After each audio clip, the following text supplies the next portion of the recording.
আমরা একটা নর্মাল যোগ বিয়োগ করি। যোগ বিয়োগ হচ্ছে যে ধরেন আপনি 2000 টাকা করে দিবেন, আমি প্রথমে ধরে নিই আপনি 1 কোটি পরিবারকে দিবেন। 1 কোটি পরিবারকে দিলে আপনার 2000 টাকা করে দিলে আপনার 2000 কোটি টাকা প্রতি মাসে। 2000 কোটি টাকা যদি আপনি প্রতি মাসে দেন, আপনি 12 মাসে দিবেন হচ্ছে 24,000 কোটি টাকা। 24,000 কোটি টাকাকে যদি আমরা একটু রাউন্ড করি, ধরেন এটা 25,000 কোটি টাকা।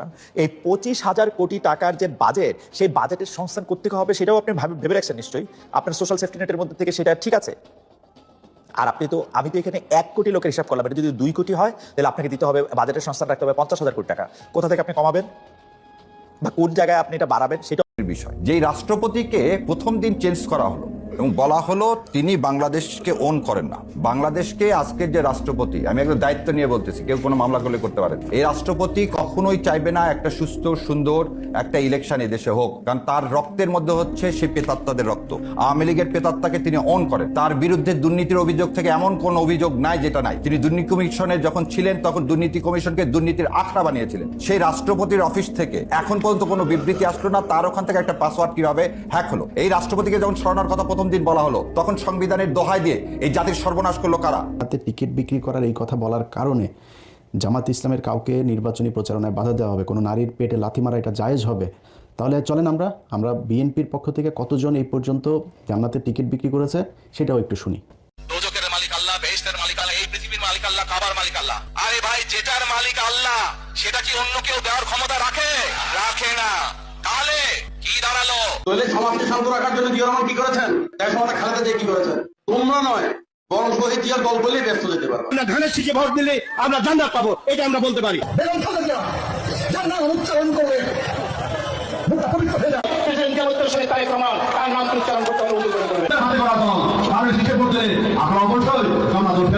আশা করতে পারে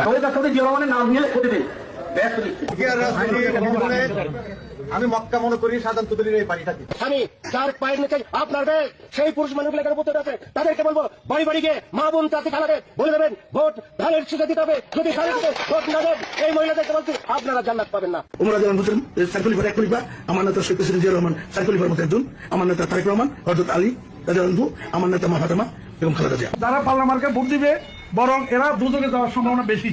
বিভিন্ন বাড়িতে যাইয়া আমাদের দানের শীতের পক্ষে কথা বলবেন। শহীদ রাষ্ট্রপতি জিয়া রহমানের মার্কা, এটা আল্লাহ প্রদত্ত মার্কা। মদিনা ইসলামের চর্চা করি, আমরা মদিনা ইসলামে বিশ্বাস করি। শরিয়া আইনের ব্যাপারে ওটা বলেছে যে আমরা শরিয়া আইনে বিশ্বাস করি না। আচ্ছা, এগুলি এই যে জান্নাতের টিকিট বিক্রি করে তারপরে অনেক কথাবার্তা তারা বলেছে, এইভাবে করেও তাদের যখন কিনা দেখলো যে না হচ্ছে না, তো দিন দিন অবস্থা ভয়ঙ্কর দিকে যাচ্ছে, তখন তারা শুরু করলো কি আপনার নতুন করে মানুষের হাতে পায়ে ধরে কান্নাকাটি শুরু করলো। কোথাও যায় আপনার পায়ে ধরে, কোথাও কান্নাকাটি করে, এইগুলো করে মানুষের কাছে ভোট চাওয়া শুরু করলো।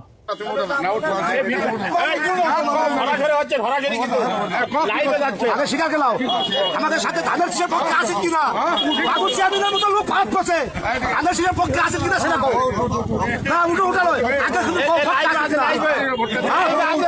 পক্ষে আছে তো।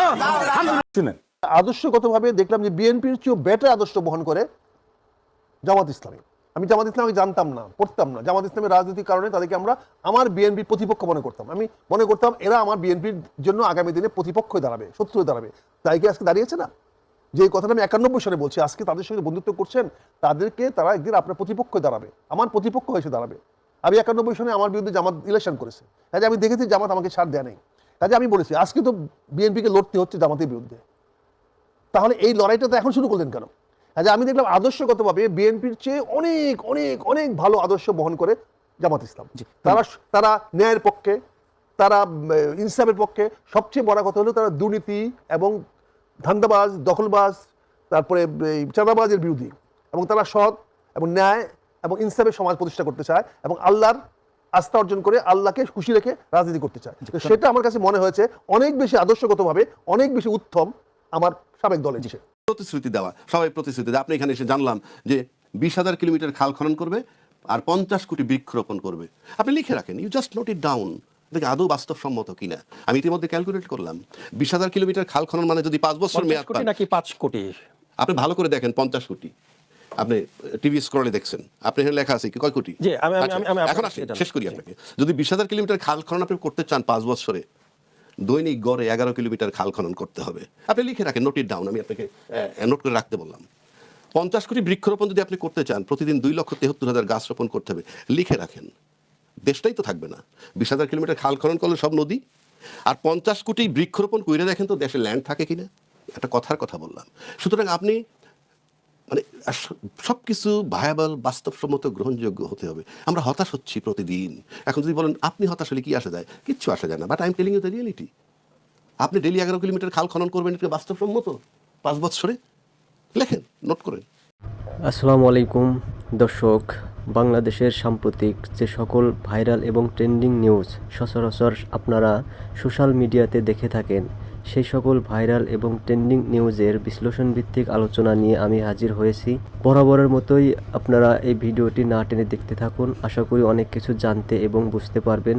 আর আমার এই চ্যানেলে যারা নতুন, অবশ্যই সাবস্ক্রাইব করে বেল আইকনটি চেপে দিবেন। আর যারা ইতিমধ্যে সাবস্ক্রাইব করেছেন তাদেরকে অসংখ্য ধন্যবাদ। তো চলুন ধারাবাহিকভাবে ভিডিওটি দেখে আসি।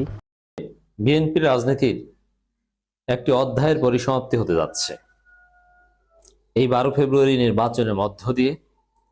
অন্যদিকে আসল জায়গায় জামাত হিট, জামাত সফল।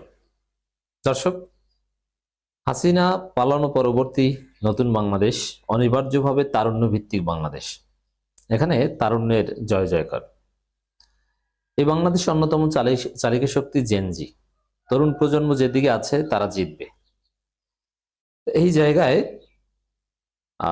বিএনপি একটা বৃদ্ধদের দল, ধ্বজভঙ্গদের দল, তাদের মধ্যে কোনো তারুণ্যের শক্তি নেই।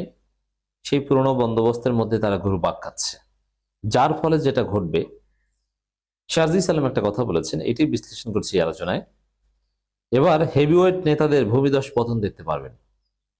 এর মানে বিএনপির হেভিওয়েট নেতা, বৃদ্ধ নেতা, হেভিওয়েট যাদেরকে বলা হয়, প্যাট মোটা অথবা অনেক বয়স, দাড়িতে তেল দিয়ে এমন করেছে আর জীবনে দাড়ি উঠবে না, দেখতে লাগে কার্ডনমর মতো। মানে একজন মুসলমান ঘরের সন্তান শেষ বয়সে অ্যাটলিস্ট ছোট ছোট হলেও তো দাড়ি রাখে, কিন্তু এমন কি একটা তেল দিয়েছে আর দাড়ি উঠবে না। প্রেসিডেন্ট আব্দুল হামিদ, জিল্লুর রহমান, মির্জা ফখরুল, এদের এক একজনের দিকে তাকান, মানে কি অবস্থা। এই বৃদ্ধ, এই অধ্যায়টা এখানে শেষ, কারণ তারা পরাজিত হবেন, তাদের দিন শেষ। তো দর্শক, যদি হাসিনার আমল থাকতো, হাসিনা সহ যদি একটা সুষ্ঠু নির্বাচন থাকতো, তাহলে পুরনো কাঠামো বহাল থাকতো এবং সেখানে এই সিনিয়র নেতাদের একটা বড় অংশ নির্বাচিত হতেন। কিন্তু নতুন বাংলাদেশে এখানে একটা ধরা খাবে যে বিএনপির তো বেশিরভাগ প্রার্থী বৃদ্ধ, পুরনো বন্দোবস্তের বয়স্ক। তো এরা পরাজিত হবেন এবং এরা ধরা খাবেন, এটা মোটামুটি অনিবার্যভাবে বলা যায়। এটি শারজিজ বলেছেন। আর জামাত এখানে সিস্টেমে তারুণ্য ভিত্তিক বাংলাদেশের সাথে খাপ খাওয়াই নিয়েছে সুযোগে।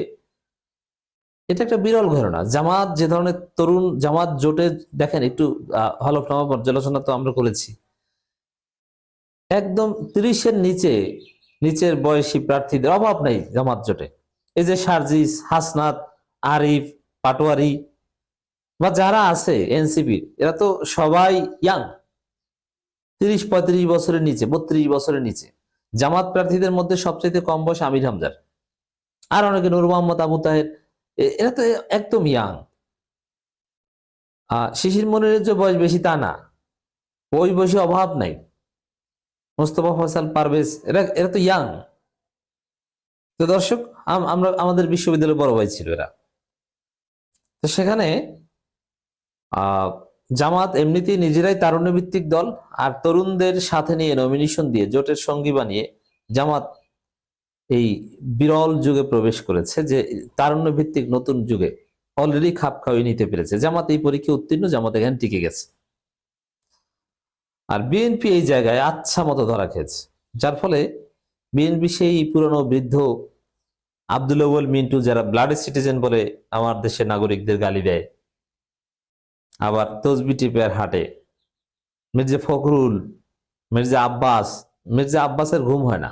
আমি খোঁজ নিলাম, এর ঘুম হয় না, এর কথাবার্তা ঠিক নেই, ব্যালেন্স ঠিক নেই। ঘুম না হলে কিন্তু মেজাজ খিটখিটে থাকে, মেজাজ খিটখিটে থাকে এবং কোনো মিশন নাই। যদি জিজ্ঞেস করে যে আপনি কি করবেন, বলে যে আমার কোনো ইশতেহার নাই, যা লাগে সব করব, এটা কোনো কথা? জনগণকে হাওয়ার উপর ভিত্তি করে ভোট দিবে, আবার নিজে যে আকাম করেন বলে যে এইটার সমাধান করব, এটাও তো কোনো কথা না। বলে যে আমার এলাকাকে চাঁদাবাজ মুক্ত হবে। আরে আপনি নিজেই তো চাঁদাবাজ, আপনি এইসব কথা কেন বলেন? আপনি অন্য কিছু বলেন পারলে, না পারেন না। অতএব এই সারজিৎ যে কথাটা বলেছেন যে এবার হেভিওয়েট নেতাদের ভূমিদশ পতন দেখতে পারবেন, এর অর্থ হচ্ছে বিএনপির একটি অধ্যায়ের পরিসমাপ্তি ঘটবে। বিএনপির অনেক বড় বড় নেতা, হ্যাঁ বিএনপির যে কেউ জিততে পারবে না তা না, অনেকেই জিতবে। বিএনপি 50 থেকে 80, 90, 100 আসনও পেতে পারে, এটা অবশ্যই ভালো করা ফলাফল, কিন্তু ফার্স্ট হতে পারবে না। কিন্তু দেখবেন যে তার মধ্যে বয়স্ক নেতারা ধরা খাবেন, এবং এবার ধরা খেলে তারা নিজেরাই রাজনীতি করবেন না। যেমন মির্জা ফখরুল নিজেই বলেছেন এবারে নির্বাচন তার জীবনের শেষ নির্বাচন, আর তিনি নির্বাচন করবেন না, ভোটে দাঁড়াবেন না। মির্জা ফখরুল অবশ্য 7 জানুয়ারি 2024-এর পর রাজনীতি থেকে অবসরে যেতে চেয়েছিলেন, কিন্তু তরুণরা আন্দোলন করে তাকে আবার রাজনীতিতে রেখেছে। মানে তরুণরা আন্দোলন বলতে হাসিনার টিকে গেলে মির্জা ফখরুল আর থাকতেন না, কিন্তু তরুণরা হাসিনা পতন ঘটিয়েছে বলে মির্জা ফখরুল্লাহ শরীরে গতি পেয়েছেন, আর সেই তরুণদের মির্জা ফখরুল্লাহ চিনেন না।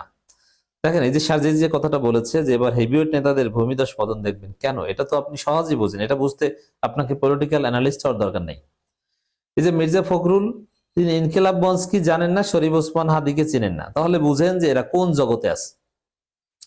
আর এক বুইরা আছে মেজর হাফিজ বিএনপির, এই বুইরা বলে যে আওয়ামী লীগ নাই, নির্বাচনে প্রতিদ্বন্দ্বিতা হচ্ছে না, নির্বাচনে প্রতিযোগিতা হচ্ছে না। এর মানে এই বুইরা খারা জানে না যে আসলে বাংলাদেশে কি চলছে। বাংলাদেশের মানুষ যে বিএনপিকে দেখতে পারে না, বিএনপির যে ঘুম হারাম, তারেক রহমান নিজেই বলেছে যে অতীতের যে কোনো নির্বাচনের চাইতে কঠিন নির্বাচন হবে, এবারে নির্বাচন এত সহজ হবে না। তারেক জিয়া বলছে যে কঠিন, আর এই বুইরা খাটাস বলছে যে না কিছু হচ্ছে না, প্রতিযোগিতা হচ্ছে না, আওয়ামী লীগ নাই। কেন এটা বলছে? প্রথম কথা হচ্ছে যে এই লোক জানেই না যে কি, জনগণের পালসই বোঝে না। ছাত্রদের পালস কি, তরুণদের পালস কি, তরুণরা কি চায় এটা জানেই না। তো দর্শক, এই না জানার কারণে হেভিওয়েট নেতাদের পতন হবে, আর পতন হলে বিএনপির একটি অধ্যায়ের সমাপ্তি হবে। বিএনপিকে আমরা অনেক পরামর্শ দিয়েছিলাম যে আপনারা একটা কাউন্সিল করেন, নির্বাচিত নেতৃত্ব দিয়ে তারপরে নির্বাচন করেন, কারণ জাতীয় নির্বাচন আপনারা করবেন চাচ্ছেন, আপনাদের দলের নির্বাচন নাই, এটা তো একটা সেলফ কন্ট্রাডিক্টরি বিষয় হয়ে গেল। কিন্তু না, বিএনপি কোনো নির্বাচন করেনি, কাউন্সিল করেনি, অথচ সুযোগ ছিল। 5 আগস্ট ঘটেছে, তার 1.5 বছরের বেশি সময় পার হয়ে গেছে, তারপরে নির্বাচন, কিন্তু বিএনপি একটা কাউন্সিল করতে পারলো না। এর মানে এটা তো পরিবারতান্ত্রিক দল, রাজতান্ত্রিক দল। এখন রাজার ছেলে তারেক রাজা হয়েছে, এরপরে তারেকের মেয়ে জাইমা রানী হবে, এইভাবেই তো চলছে। অর্থাৎ বিএনপি একটা পরিবারতান্ত্রিক দল, পরিবারতন্ত্রের ভিশাস সার্কেলে তারা ঘুরপাক খাচ্ছে, আর এর মধ্য দিয়েই বিএনপির একটি অধ্যায়ের পরিসমাপ্তি ঘটবে। তাই আমি মনে করি যদি বিএনপি কাউন্সিল করে, তারুণ্যভিত্তিক নেতৃত্বকে কোঅপ করতে না পারে, এবং দেখেন মজার বিষয় যে তারা তরুণদের জোটে রাখতে অনেক চেষ্টা করেছে এনসিপি, কিন্তু পারেনি। এখানে ভিবিনুর বা এদের সাথে রাখতে পেরেছে, কিন্তু ভিবিনুর এরা আবার কোনো তরুণ না, এখন এরা ধৈর্য হয়ে গেছে।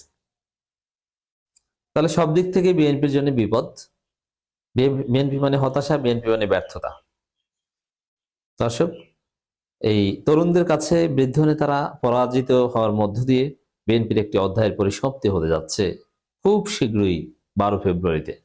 ধন্যবাদ সুপ্রিয় দর্শক, ভিডিওটি ভালো লাগলে অবশ্যই লাইক, শেয়ার, কমেন্ট দিয়ে আমাকে উৎসাহিত করবেন। আর বরাবরের মতোই আমার কমেন্ট অপশন খোলা রয়েছে, সেখানে গিয়ে আপনাদের মূল্যবান মতামতটি দিয়ে যাবেন। তো সকলেই ভালো থাকবেন, সুস্থ থাকবেন, দেখা হবে পরবর্তী ভিডিওতে। আল্লাহ হাফেজ।